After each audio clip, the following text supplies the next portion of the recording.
Hey everybody, it is August 5th, 2010. I'm Sonic Sons. I'm here to talk to you about the tragedy of the Vulcans. Now, the Vulcans are a species in the fictional Star Trek universe. They look very much like humans, except their ears are different, and they're known for being extremely logical and dispassionate. I am not a Trek expert, so forgive me if I make any mistakes, but one trend I've noticed in some of the Star Trek episodes I've seen is a lot of Vulcans making this ironically illogical mistake. I guess all mistakes are illogical. A Vulcan will be, thinking about some issue or whatever, and they'll look at the evidence and come to the proper conclusion, and then they will assume that everyone else will be just as logical.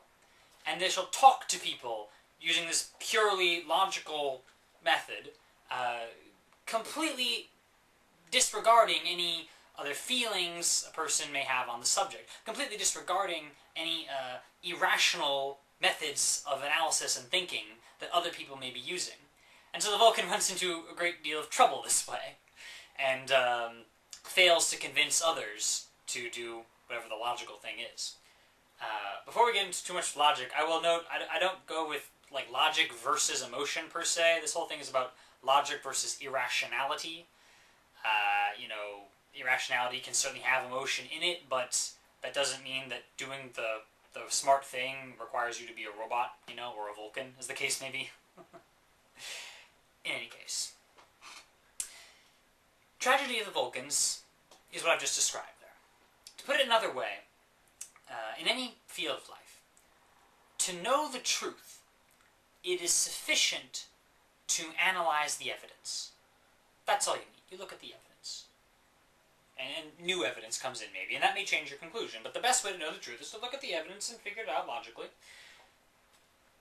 And then, boom, you personally know the truth. To know the truth, it is sufficient to analyze the evidence. But to convince others of the truth, such analysis is insufficient. It is necessary, or I should hope it's necessary anyway, if we're going to improve the world and make people, a little more logical. Hopefully your argument still rests on evidence, and you're teaching people to,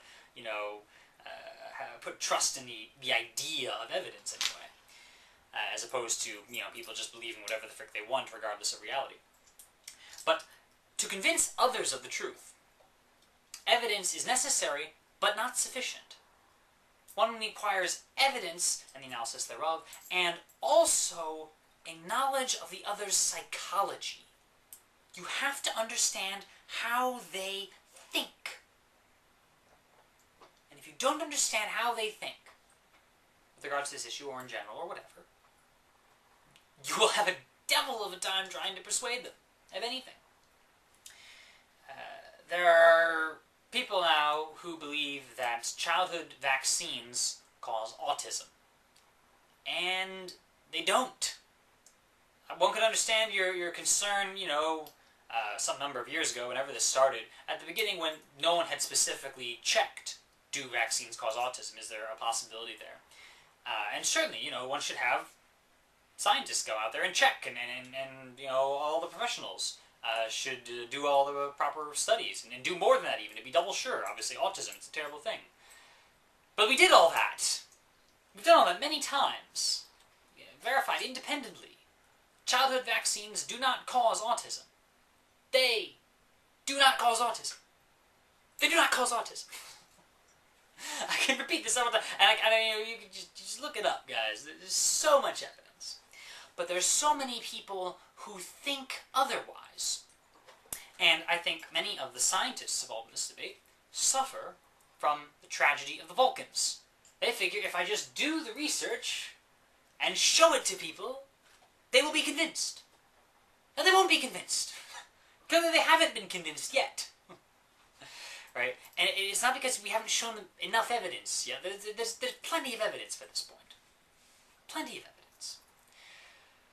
But they're disbelieving for some other reason. There is something in their psychology which is different. And that's not to say, someone who believes in this clearly false thing about vaccines causing autism, that doesn't necessarily mean they believe in other false things, or that they're, crazy or subhuman in general or something. That's ridiculous. But with regards to this issue, clearly, something is wrong. You're not looking at the evidence.